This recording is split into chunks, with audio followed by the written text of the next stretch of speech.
Yemişli şirini.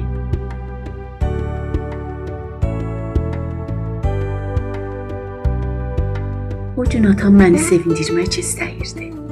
Çağırıb dedi, sənin için böyük bir yemişli şirini pişirəcəyim.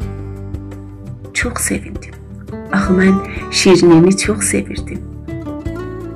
Yemişli şirini də daha çox. Atam onu, yemiş qutusunu, şirini pişirmə nəsələrini gətirdi. Onu yoğurladı. Yoğuru şirini qabına tökdü. Ocağın ferini yandırdı. Qabı ferin üstünə qoyub mənə dedi, indi odaya gedək. Şirini 1 saatadək bişər. Biz odaya dönmək istəyirdik. Birdən gözüm masanın altında yemiş qutusuna düşdü. Onu atama göstərib dedim, yemiş qutusu ki buradadır. Atam onda başa düşdü ki, şirniyə yemiş tökməyib. Yemiş qutusunu qucağına götürdü. Üzülərək oturub ferə baxdı.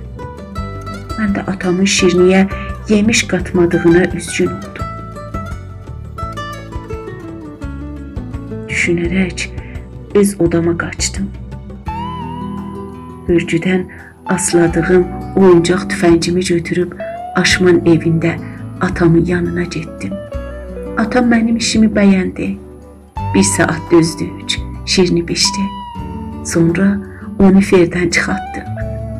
Şirinini qıçlı bir qabın üstünə qoyduq.